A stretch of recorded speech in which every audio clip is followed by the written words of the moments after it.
Recebo aqui o meu amigo e médico, Dr. Vitor Hugo Ferrão, para bater um papo comigo. Vitor Hugo, muito bom dia, tudo bem, meu amigo? Bom dia, Fábio. Bom dia, ouvintes da Acústica. Prazer estar com vocês aí. Bom, dias atrás eu falei com o Dr. Vitor sobre um assunto e repercutiu muito. E eu trouxe o Vitor de novo para nós conversar, porque esse assunto me interessa. Eu tenho conversado, depois daquela entrevista, Dr. Vitor, com muita gente. E toda vez que eu converso com alguém e falo da entrevista que eu fiz contigo, as pessoas param para ouvir. E por que isso? Nós estamos falando de uma coisa relativamente nova para nós brasileiros, e que muitas pessoas precisam muitas vezes de informação sobre novas coisas que estão surgindo. Porque a gente, geralmente, assim, nós temos uma medicina extremamente avançada no Brasil, com pesquisa, com muita coisa, e nós, muitas vezes, temos que utilizar das matérias-primas que são oferecidas na nossa natureza para podermos tirar alguns novos produtos que estão sendo desobrados. E esse assunto me chama a atenção porque alguns países já desenvolveram muitas tecnologias, de extrair produtos, subprodutos desta planta e trazer isso para dentro de uma comunidade médica e realmente, como um produto alternativo, melhorar a qualidade de vida das pessoas. Eu estou falando sobre canabidiol, uma substância retirada de uma planta que em muitos países, como no Brasil, ela é considerada a planta vendida em forma de folha ou compactada ou em cigarro, de uma coisa usada para recreacionista, para recreação. Porém, o fundo medicinal dela que eu acho muito interessante. Canabidiol. Vamos falar sobre isso, doutor Vitor. Bom, Fábio, realmente assim, é um debate bastante interessante, né? Porque tu realmente iniciou comentando a questão do uso recreativo, né? A popular cannabis, né? A popular maconha, né? No passado conhecida por cânhamo, né? Já utilizada para fins terapêuticos há milênios, né? Desde dos tempos chineses, depois passou pelo Oriente Médio, África, chegou nos demais países, inclusive no Brasil, na época da escravidão.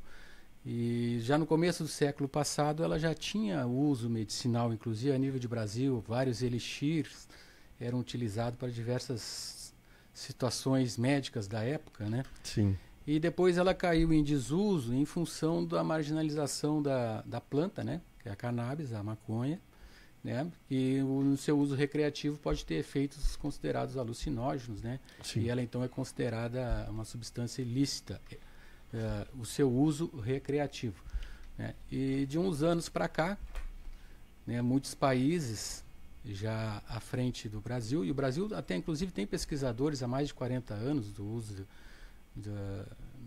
do canabidiol e das substâncias medicinais derivadas da cannabis, né? Sim. Mas muitos países, liderados principalmente por Israel, Canadá, Austrália, os Estados Unidos, né? Esses países avançaram bastante na pesquisa da extração de substâncias medicinais da cannabis. Sim. Então, nós estamos falando, né, Vitor, assim, por exemplo, ontem eu estava ouvindo uma palestra, uma entrevista feita com uma nutricionista sobre o chá verde. Sobre o chá verde, que os orientais usam muito chá verde. Um negócio fantástico. Que ela falou só de chá verde dá uma palestra. E aí tu vê o seguinte, o que o chá verde... Eu não gosto de chá, mas a potência que o chá tem, natural, de iniciando o dia. Quer dizer, os caras têm um estudo milenar, como tu disse. E tu fechar os olhos para uma estrutura, para uma pesquisa milenar, eu acho que é muito ruim para todos nós, né? Sabe que agora tu comentou uma coisa, eu me recordo quando o pai, no começo da vida comercial, eles viajavam a São Paulo, eles tinham muito contato com vendedores de origem oriental. Sim, lá no bairro da Liberdade. Isso. Então ele trazia com frequência presentes que ele ganhava deles, que era o confrei e o ginseng. Sim. Raízes de ginseng, vinha aquelas raízes e eles utilizavam muito, né? Então esses produtos de origem vegetal, e a maior parte das substâncias farmacêuticas vem da natureza, né? E elas vêm sendo cada vez mais incorporadas, né? E especificamente em cima da cannabis, hoje a gente tem em torno de 450, 500 produtos químicos em estudo, né? Derivados químicos da própria cannabis em estudo. E desses 120 já buscando aplicações medicinais, né? Desses a gente tem 2 grandes subprodutos, né? Que é o CBD e o THC, que são os de mais frequente uso dentro da medicina atualmente. CBD, que é o canabidiol, tá. E o THC, que é o canabidinol. Sim. Né? Então, o que aconteceu? Aqui no Brasil, as coisas cresceram e intensificaram a questão do uso em função de associação de familiares, de pacientes, né? Em especial as crianças com espectro autista e as crianças que tinham as convulsões intratáveis. Por que, eu digo, interessante isso aí, assim, né? Por que tu vê a pressão dessas entidades em buscar uma solução? O que aconteceu, né, Fábio? Essas famílias tinham filhos, quem tem um filho com espectro autista ou um filho com epilepsia, convulsão intratável, né? Ninguém melhor que eles para avaliar o sofrimento, a dificuldade que eles passam no dia a dia com seus filhos, né?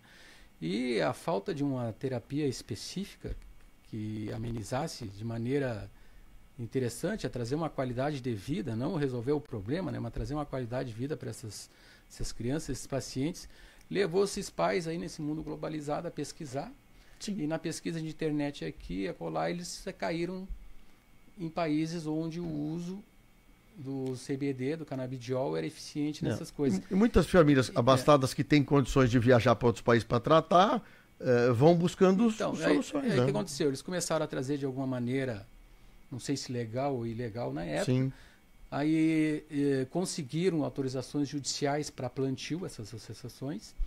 Então temos várias associações no Brasil. A maior parte dos estados no Brasil já possuem associações de pais e familiares de usuários de CBD. Conseguiram autorização para o plantio e extrair deste plantio a substância para os seus associados. E de um tempo eles passaram a expandir para outros pacientes do Brasil inteiro. Algumas associações hoje produzem extratos de CBD certificados, com avaliações farmacobioquímicas bem elaboradas, né? Dentro de padrões aceitáveis até pela indústria, né? E o que então acontece, né? Aí de uns anos para cá, essa pressão em cima do judiciário também, e da própria Anvisa, ela veio, que a Anvisa foi ficando e está ficando cada vez mais maleável e veio liberando a comercialização de produtos a nível de farmácias convencionais. Pois é, e também a importação, né? Isso é uma coisa que me chama a atenção, a indústria farmacêutica e produtos novos. E isso nós vimos agora no Covid, tá? Não dá para falar agora porque não tem problema. A indústria farmacêutica se autoprotege e pressiona órgãos como a Anvisa do surgimento de coisas novas que não sejam por dentro das próprias indústrias farmacêuticas. Então, vai te ver uma coisa interessante sobre as indústrias, né, Fábio? As indústrias que produzem o CBD, as indústrias farmacêuticas que produzem CBD, são geralmente indústrias pequenas, né, que iniciaram nesses países e hoje elas estão sendo adquiridas, incorporadas pelas grandes indústrias farmacêuticas, né?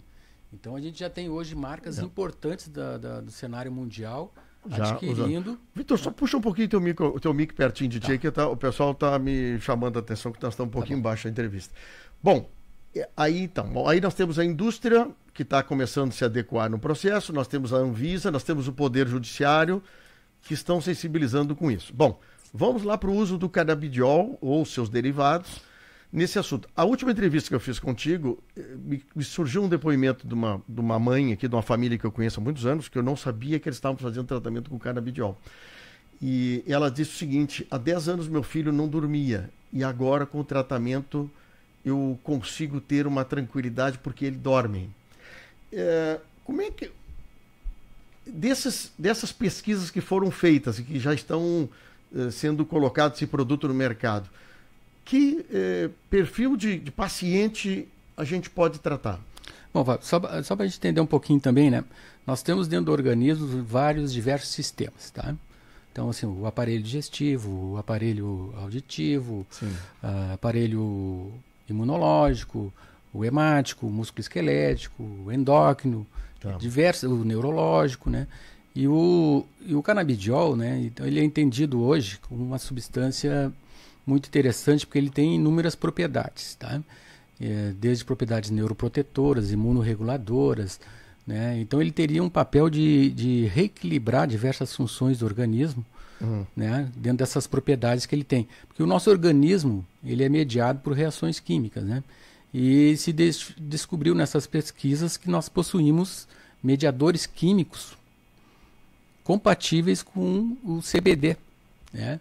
Com o canabidiol. Então nós temos o nosso sistema próprio nosso endocannabinoide, e a indústria hoje, com a extração, ela tem então derivados né, das plantas, os fitocannabinoides, e ela também já está conseguindo sintetizar alguns canabinoides, né? E dessa maneira, né, regulando diversas funções do organismo, o canabidiol ele age em inúmeras doenças, tá? Tem algumas com potencial bem definido hoje e outras em estudo, né? Então as pesquisas, se tu der um Google aí, botar canabidiol assim, tu vai ver centenas de milhares de citações, coisa que há algumas décadas atrás eram poucas citações.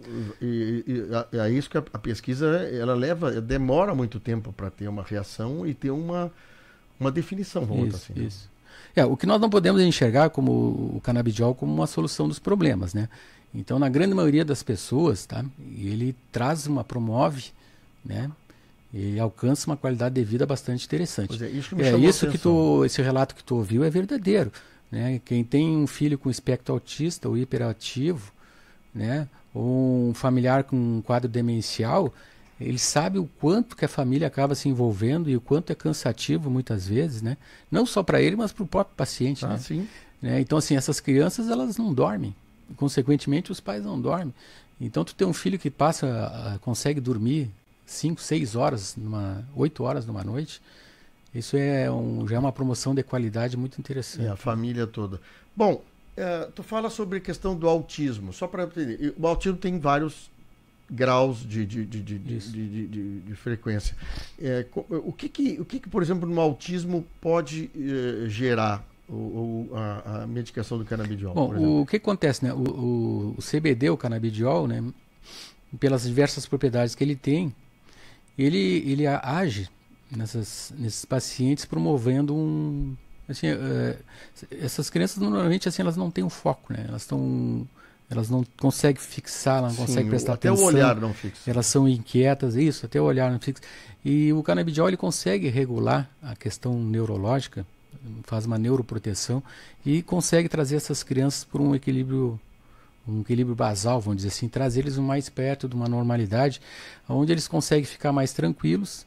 Ficando mais tranquilos, eles também regulam o seu sono. Regulando o seu sono, eles descansam. Descansando, eles também melhoram o foco, a atenção deles e começam a tornar crianças que interagem mais. Pois é. É muito interessante, assim, eles voltam a interagir de alguma maneira. Né? Obviamente que a gente não está resolvendo o problema, mas a gente está dando uma qualidade de vida para essas crianças. E a relação social, pelo menos de crianças, é uma coisa fantástica. E que nós temos, né, doutor Vitor, que nós não temos escola específica por exemplo, para alunos autistas. Hoje, com a questão da escola municipal, da estadual, nós temos autistas em todos os ambientes, inclusive no trabalho. E daqui a pouquinho a pessoa tem um pouco mais leve, um pouquinho mais aguçado. Daqui a pouco tu tem autistas que são trabalhadores, gente com uma perspectiva excelente de trabalho. Só que é isso que tu falou. Daqui a pouco, se tu consegue regular um pouquinho todo o processo neural dele, ele se torna o melhor profissional ainda. Exatamente. Tu traz ele para uma condição de produtividade de alguma maneira, né? Ou melhora a produtividade já existente, ou traz ele para uma condição de uma qualidade de vida superior, né, Fábio? Bom, epilepsia, esse é um assunto que me chamou a atenção na outra vez que nós falamos. O que é a epilepsia e como o canabidiol pode usar? Pois então, na epilepsia, tá, o que ocorre? Né? A nível do sistema nervoso central, os neurônios começam a sofrer descargas, né? Como se estivesse constantemente em curto-circuito, tá? Sim. E sempre dando descargas elétricas, e essas descargas elétricas promovem, então, a chamada convulsão, né? Então, assim, os diversos fatores que desencadeiam a convulsão são muitos, né? Então, o que acontece? Como o canabidiol ele tem uma capacidade neuroprotetora, neuroinflamatória e de estabilização, ele consegue atuar nesses neurônios que estão sofrendo descargas aleatórias e regula. Tá? Então, assim, os familiares que possuem pessoas usando canabidiol para esses fins, relato assim que a frequência de crises ou diminuiu de maneira assustadora ou até nem crises tem tido mais. Então, assim, tu sabe que a epilepsia é uma coisa interessante, né? E aparentemente dá em todo tipo de gente normal. Daqui a pouco dá um curto e o cara... E aí eu quero ver o seguinte, a preocupação da família também. Imagina só, a pessoa que tem grau de epilepsia vai trabalhar, entende? A família fica toda apreensiva, né? Com todo o processo na verdade, que acontece, onde pode acontecer e tudo mais. A gente, na verdade, não sabe, a gente se assusta muito quando vê alguém numa crise epiléptica. Nós tivemos um fato aqui na rádio, inclusive o pessoal ficou assim... Para quem não convive, é até assustador, né? Então, assim, a gente acaba ficando sempre esperando, será que vai ter de novo? Não vai ter de novo? Quando é que vai ter de novo, né? Então, as substâncias que existem hoje, na grande maioria das vezes, elas são eficientes, né? Mas há esses casos de intratáveis, né? Que ela é bastante... Tem sido bastante promissor, né? Eu soube gente que fez, inclusive, cirurgia para melhorar isso, tal coisa. Mas é sempre aquilo, né? Será que não vai dar? Aí eu estou dirigindo um carro, eu estou viajando, né? Uma crise dessa pode dar um tombo, machucar a pessoa, né? Se machuca com a queda. Se é num carro, então nem se fala, né? Daqui a pouco tem um curso. Exatamente. Alguns países a pessoa tem crise convulsiva, ela não dirige.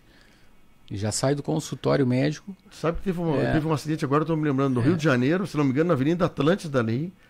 E a justificativa da pessoa que o carro se perdeu, foi passando na calçada, que ele tinha crise de epilepsia e não podia estar dirigindo. Então, o que acontece? Em alguns países, tu tem a primeira consulta em epilepsia, já sai do consultório médico com a suspensão da habilitação, né? Até comprovação que tu não está tendo crises de forma irregular. Vitor, deixa eu aproveitar que tu está aqui. Eu queria falar sobre a questão de demência. Tá. Como é que funciona isso, cara? A demência, o que é e como o canabidiol pode... Pois então, Fábio, a gente tem diversas formas de demência e diversas doenças que levam à demência, né?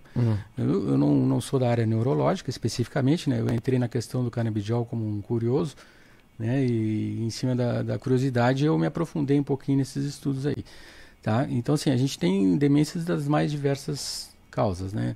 As mais conhecidas, né, são a própria demência senil, né? Pelo envelhecimento, a questão do Alzheimer, né? A gente tem demências vinculadas a alguns vícios, etilismo, a demência etílica, né? Então tem diversas causas de demência, né? E na demência o que acontece? Especificamente em cima de Alzheimer e a senil, né? Com o passar dos anos e algumas condições clínicas, há uma agressão a nível cerebral, né? E um dano nas células cerebrais, né? E com isso a gente começa a ter comportamentos mais diversos, né? Diferente daquele envelhecimento saudável, né? Onde a gente começa a ter uns comportamentos atípicos, né? Vai desde questões de memória, questões de raciocínio, questões comportamentais, né? E isso também, e muitas vezes, vem com situações bizarras para a família, né? Então, muitas troca de regulações de dia e noite, questões de apetite, hábitos fisiológicos, tem uma série de coisas que vêm acompanhadas, né? Se perde, se tem uma série de detalhes assim. Então, como eu coloquei, né, o canabidiol ele tem, entre outras funções, uma função neuroprotetora, neuroinflamatória e alguns já relatam que tem uma função neuroregeneradora. De alguma maneira ele regenera algumas células, né? E ele consegue ir aonde essas substâncias que foram danosas durante a vida prejudicaram o sistema nervoso cerebral, e ele de alguma maneira ele também regula, promove uma homeostase, um equilíbrio, e as pessoas começam a ter uma condição, uma qualidade de vida melhor, tá? Então, assim, familiares... a gente só não podemos tornar, né, Fábio, isso aqui uma panaceia, achar que vai resolver a vida de todo mundo. Então, assim, o paciente X ele pode ser diferente do Y, pode ser tal, mas realmente, sim, os relatos das famílias são coisas muito interessantes. Então, assim, questões de mobilidade, do raciocínio, da interação, do reconhecimento de pessoas, familiares e situações. Então a gente consegue resgatar muitas dessas funções de muitas pessoas, assim, sabe? Pois é, não, eu tô com várias perguntas para fazer com o Dr. Vitor Ferrão aqui, mas é o pessoal aqui da PEC que tá ouvindo a gente aqui. A Nisa diz o seguinte aqui, a Nisa Peter, tive crise de epilepsia e todas as crises eram à noite, ela diz aqui, né? Epilepsia também tem casos que pode dar... Não tem horário. Não tem horário para... Mas a questão da demência, tu falaste que demência, nós temos um pouco de demência ao longo da vida, mas algumas doenças vêm trazendo a demência muito mais cedo. Algumas doenças e hábitos da vida também, né? Hábitos da vida? Hábitos. Sedentarismo, tabagismo, alcoolismo, né? Erros alimentares, algumas coisas parece que antecipam, né? E tem questões genéticas hoje também sabidas, né? Pois e que momento a gente pode entrar com canabidiol? Por exemplo, eu começo a sentir relapso de coisas. Eu tenho memória, como é que chama aquela memória atual, memória recente? Memória passada. Eu tenho memória passada, mas não tenho memória recente. Em que momento a gente consegue fazer isso? É que, na verdade, né, Fábio, a gente tem que ver como é que vem o comportamento da pessoa no dia a dia, né? Aquela pessoa que vem tendo um padrão de vida constante e daqui a pouco tu começa a observar que algumas coisas estão saindo do controle, né? Então a gente não pode chegar a confundir a pessoa com 80, 85, 90 anos de idade, que ele é conhecido por um contador de histórias, mas ele é conhecido por um contador de histórias próprio do envelhecimento. Porque com o envelhecimento da gente, né, o cérebro sofre uma redução volumétrica e a gente começa então a liberar a memória passada. E a gente perde um pouquinho da memória recente. Isso é um padrão, né? Tu quer saber a história de uma comunidade, tu vai no idoso da comunidade.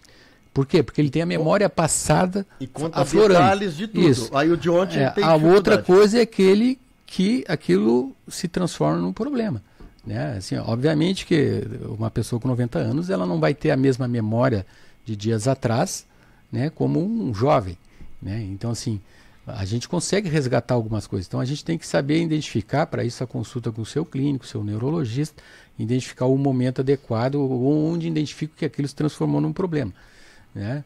E as substâncias que existem hoje, né, se elas não surtirem o efeito desejado, elas podem ser utilizadas concomitantes com o CBD, sem problema algum. Esses medicamentos, esses medicamentos que antigamente não tinha no Brasil, eles têm hoje para ser comercializado no Brasil? A Anvisa hoje já liberou a comercialização, desde comercialização em farmácias convencionais, né? Todas essas redes que a gente vê aqui no dia a dia na cidade, e assim como a importação de alguns produtos. Tá? Então, assim, a importação, ela num primeiro momento, ela é mais demorada, né? Porque tu tem que pedir autorização para a Anvisa, justificar o porquê que tu está precisando, e a Anvisa te libera por 2 anos a importação. E aí, então, tu procura empresas que fazem a intermediação dessa importação, com os laboratórios farmacêuticos, né? E hoje nós já temos indústrias farmacêuticas que colocam no mercado, o mercado farmacêutico convencional, muitas substâncias à base de CBD e THC. Então hoje já tem isso. Já tem, se procurar nas redes aqui da cidade, a gente encontra algumas substâncias. Dr. Vitor, deixa eu fazer uma questão importante aqui. Nós temos um consumo mundial, acho que o Brasil é campeão nisso, de produtos para ansiedade. Se diz ansiedade, se diz outros nomes, se quer como... a gente está numa dependência química hoje. Uma dependência química, inclusive dos prazol da vida, esses remédios... indutores de sono, ansiolíticos, antidepressivos, essas coisas. Isso aí, antidepressivo. O Brasil, infelizmente, ele tem a cultura disso, esse título de ser um dos campeões. Esses produtos, por exemplo, para ansiedade, depressão, funciona também? Funciona. Em muitos casos funciona. Em especial questões de ansiedade, insônia, né? Para dor é muito interessante. Dor crônica. Dor crônica, muito interessante. Tipo, dar um exemplo assim. Dor crônica aí, quem tem um desgaste grande. Hoje que está muito em voga, em pauta, hoje é a fibromialgia, né? Que é uma situação de dor crônica mal definida, né? O canabidiol tem resultados bastante interessantes. dores neuropáticas que a gente chama, né? Dores relacionadas, por exemplo, à neuropatia diabética, neuropatia do trigêmeo, enxaqueca, né? Pessoas com insônia, ansiedade extrema, é bastante eficiente. Bastante. Diminui essa ansiedade. Diminui. Que coisa, hein? Olha, eu fico... Bom, como se faz o princípio de um tratamento disso? Como é que isso é uma coisa nova, portanto, são poucos profissionais que atuam nessa área. Uhum. É importante fazer exames médicos, exame clínico? O que tu acha assim que pode... O que acontece, né, Fábio? Assim, diferente de muitas substâncias de uso central aí, por mais que o nome assuste um pouquinho, o canabidiol tem muito pouco efeito colateral. Muito pouco efeito colateral. Se tu também for pesquisar, buscar overdose por cannabis, talvez tu não encontre muitos casos. Se tu pegar overdose por ópio, sim, opioides, e os opioides mais conhecidos aqui, a gente ouve falar muito em morfina e outras coisas. Os Estados Unidos é um problema de epidemia pública, é a questão de saúde pública, a questão dos oxicodona, oxycontin, aquilo que a gente vê em filme, né? Se tu botar assim, overdose de cannabis, talvez tu não encontrar, tá? Overdose de opioides, tu vai encontrar muito. Então, assim, ela tem pouco efeito colateral. E os efeitos colaterais, quando surgem, o cancelamento da substância em poucas horas desaparece. Tá? Mas quando a gente faz a entrevista, a gente tenta ver o que realmente está envolvido nas maiores... as queixas principais. E a gente vai ver ali onde a gente consegue atuar com o CBD ou o THC. A gente usa mais o CBD que o THC, na verdade. Tá? Mas muitas vezes a gente precisa usar o THC. E nessa entrevista tu vai avaliar e tu vai tentar estabelecer um tratamento que ele é individualizado. Ele, na verdade, ele não é igual usar, por exemplo, uma dipirona para febre, que ele tem um padrão. 500 miligramas serve para a grande maioria da população acima de 70 quilos. O canabidiol eu vou ajustando. A gente vai ajustando até achar a miligramagem, né, ideal, que se adapte ao Fábio, se adapte ao outro, entendeu? Tem gente com poucas gotas se sente bem, tem gente que precisa de muitas gotas. As questões que envolvem autismo e epilepsia geralmente são altas doses, né? As questões de demência às vezes com baixas doses, até porque o idoso ele tem um metabolismo diferente do jovem, entendeu? Esse é o Dr. Vitor Hugo Ferrão, bate um papo conosco. Como as pessoas várias pessoas interessadas em conversar, direto da clínica contigo lá? Fábio, eu na verdade, sim, ó, que nem eu te disse, eu iniciei como curioso, em cima de estudos de questões envolvendo dor. E aí, o ano passado, eu acabei fui buscar uma formação especificamente na questão de medicina canabinoide. E desde então, assim a quantidade de notícias diárias, a quantidade de informações que vem vindo, vem crescendo, o poder público está se mobilizando, né? Já no governo anterior, já existia por parte do governo anterior um aceno de estímulo a algumas questões envolvendo a cannabis. Este governo atual também parece que está um estímulo que está crescendo também. Então eu acredito que nos próximos anos, no Brasil, nós já vamos ter liberado a questão do plantio e a industrialização a nível de Brasil. Bom, e as pessoas que tiverem interesse, né, a minha clínica está disponível, né, a Clínica Radiari, pelos telefones 3671-5959 e o 3671-3191. 3671-5959. Vitor, muito obrigado pelo teu tempo aqui conosco. Eu achei ótimo esse assunto. Eu tenho certeza que as pessoas estão conversando. Às vezes as pessoas não falam aqui. Eu tenho uma reação muito grande no conversar aqui pelo WhatsApp, mas as pessoas às vezes não manifestam uma questão assim, de intimidade, essas coisas. Mas porque a substância ela ainda causa, ela assusta, né? Tu fala em cannabis, sabe o que as pessoas pensam? Maconha, né? O uso nocivo, recreativo, né? E aqui nós estamos falando de um uso medicinal, né, Fábio? Exatamente. Muito obrigado.